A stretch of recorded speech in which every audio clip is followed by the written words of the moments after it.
State of the City Address. Isa ka tuig matapos ang pagsugod sang administrasyon ni Bacolod City Mayor Greg Sataya, ano bala ang nahimo kag mga programa nga ginpatuman para sa syudad sang Bacolod aton inihibalon sa ilabing una nga State of the City Address o kunsoka sa sini nga report.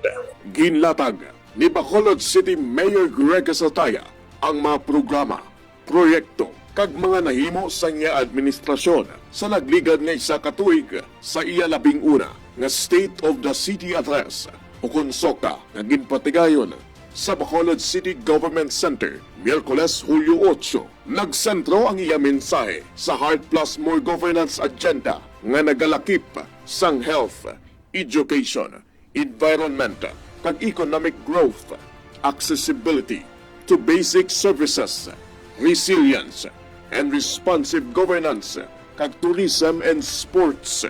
Ginpabutyag man sang alkalde ang iya padayon nga magbasalig sa transparent kag people-centered nga panggobyerno.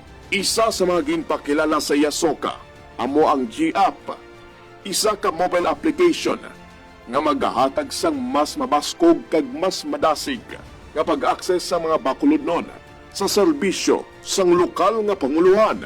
Sa bahin sang health, gin-highlight ni Gasataya ang pagpalapad sang medical kag social services kaangay sang cancer care program, medical assistant program, Bacolod Comprehensive Health Program o kung BACCHIP, HIV awareness campaign, wheelchair distribution kag mga programa para sa animal health. Suno sa alkalde, 147.84 million ang nabayaran ng hospital expenses pinaagi sa BACCHIP.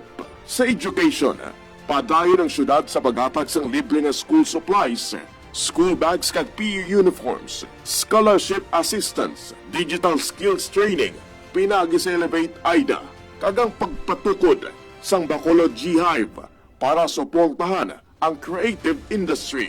Sa environment, ginlatag ang mga programa sa tree planting, Sprout Food Security Initiative, artificial reefs, pagpaligon sang garbage collection, pagpaayo sang sanitary landfill, kag ang Waste to Energy Development Initiative.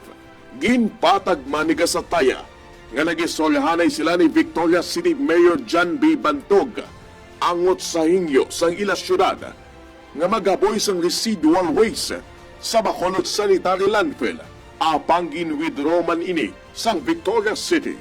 Sa bahin sang economic growth, gin-highlight ang pagpasanyog sang business registration, investment promotion, livelihood programs, job fairs, kag suporta sa mga ambulant vendors.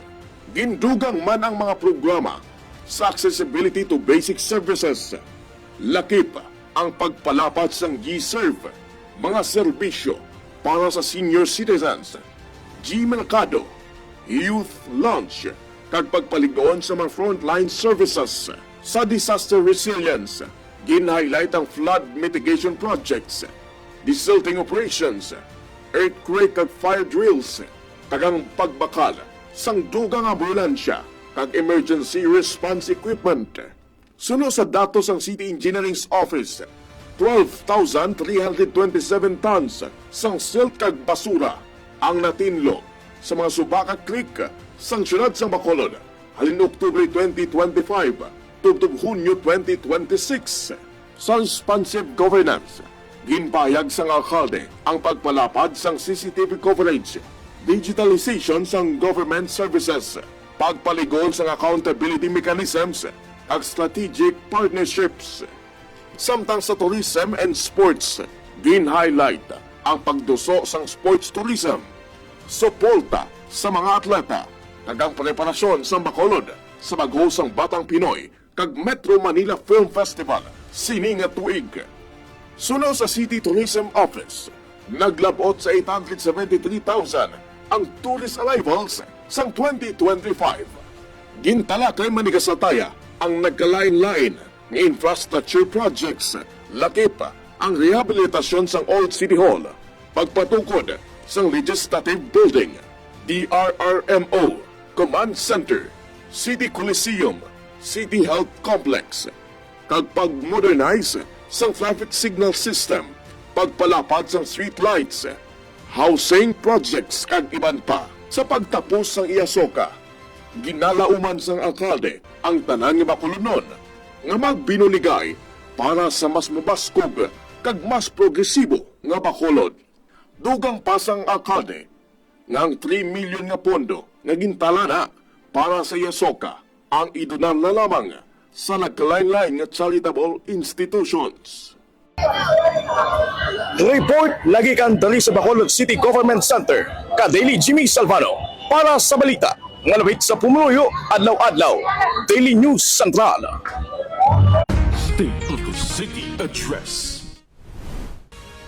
Daily News Central.